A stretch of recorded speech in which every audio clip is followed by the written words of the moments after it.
اعوذ باللہ من الشیطان الرجیم، پناہ مانگتا ہوں میں اللہ کی شیطان مردود سے۔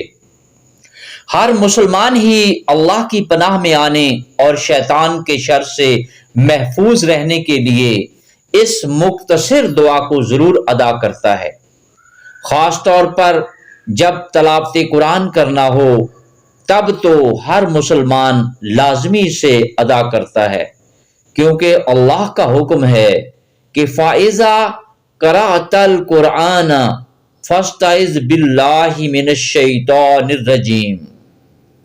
جب تم قرآن پڑھنے لگو تو اللہ کی جناب میں شیطان مردود سے پناہ مانگ لیا کرو۔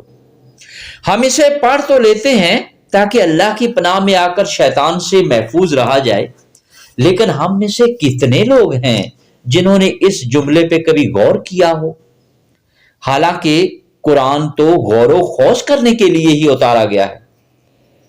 جب میں نے اس پہ غور کیا تو مجھے دین اسلام کی مکمل روح اس میں دکھائی دی، اور پھر اس کے بعد مجھے کسی چیز کی بھی حاجت باقی نہ رہی۔ گویا کہ میرے تمام تر مسائل کا حل مجھے اس کلمے میں نظر آیا، اور میں نے سوچا کہ اللہ نے مجھ پہ اس کی حقیقت کا انکشاف کیا ہے تو سب کو اس میں شامل کیا جائے۔ تو آئیے قرآن کو چھونے سے پہلے کی دعا یعنی اعوذ باللہ من الشیطان الرجیم اور اس میں چھپی ہوئی کایا پلٹ قوت کو منظر عام پر لانے کی کوشش کرتے ہیں، تاکہ سب کو معلوم ہو سکے کہ اس کلمے میں کس قدر عالمگیر قوت چھپی ہوئی ہے کہ جو انسان کے تمام تر مسائل و مصائب کا یقینی حل ہے۔ شاید ہی ہم نے کبھی ان الفاظ کے مطابق عملی طور پر اپنی زندگی کو ڈھالنے کی کوشش کی ہو، لیکن آج سے آپ بھی میری طرح اس کی قوت سے مستفید ہو سکیں گے انشاءاللہ۔ میں اکثر اپنے لیکچرز میں ہر جگہ یہی زور دیتا ہوں کہ قرآن کو روایتی انداز سے ہٹ کر پڑھا اور سمجھا جائے۔ آج کے مغلوب مسلمان کے دوبارہ غالب آنے کا واحد راستہ یہی ہے کہ قرآن کو بطور قوت اپنا لیا جائے۔ آج ہم صرف اعوذ باللہ من الشیطان الرجیم ہی کو بطور قوت آپ کے سامنے پیش کر رہے ہیں، تاکہ آپ کے لیے فیصلہ کرنا آسان ہو جائے کہ ہمیں قرآن کو سمجھنے کے طریقوں کو بدلنا ہوگا۔ سب سے پہلے ہم اعوذ کا مطلب سمجھتے ہیں۔ عربی میں اعوذ کا مطلب میں پناہ مانگتا ہوں یا میں پناہ مانگوں گا۔ یہ ایک فعل مضارع ہے، اس لیے اس میں حال اور مستقبل دونوں کا مطلب ادا ہوتا ہے۔ یعوذ کہا جائے تو مطلب وہ پناہ مانگتا ہے یا وہ پناہ مانگے گا۔ تعوذ کہا جائے تو مطلب تم پناہ مانگتے ہو یا تم پناہ مانگو گے۔ نعوذ بولا جائے تو مطلب ہم پناہ مانگتے ہیں یا ہم پناہ مانگیں گے۔ اب ہمیں سمجھنا ہوگا کہ پناہ ہوتی کیا ہے۔ عربی میں لفظ پناہ کو دو طرح سے سمجھا جاتا ہے۔ ایک، پناہ حاصل کرنا یعنی کسی کی دسترس میں جانا۔ اس کے لیے عربی لفظ پناہ خواہ وہ اعوذ کی شکل میں ہو، تعوذ کی شکل میں ہو، نعوذ کی شکل میں ہو، اس کے بعد اگلا وہ اسم جس کی پناہ درکار ہے اس کے ساتھ ایک حرف بازیر بی لگا دیتے ہیں۔ بی کا مطلب ساتھ، ود کے معنوں میں بولا جاتا ہے۔ جیسا کہ اگر کہا جائے کہ میں اللہ کی پناہ میں آنا چاہتا ہوں تو اس طرح سے ادا ہوگا اعوذ باللہ، اعوذ باللہ، میں اللہ کے ساتھ کی پناہ چاہتا ہوں یا چاہوں گا۔ اسی طرح تعوذ بالرحمن کا مطلب تم رحمان کی پناہ میں آتے ہو یا آؤ گے۔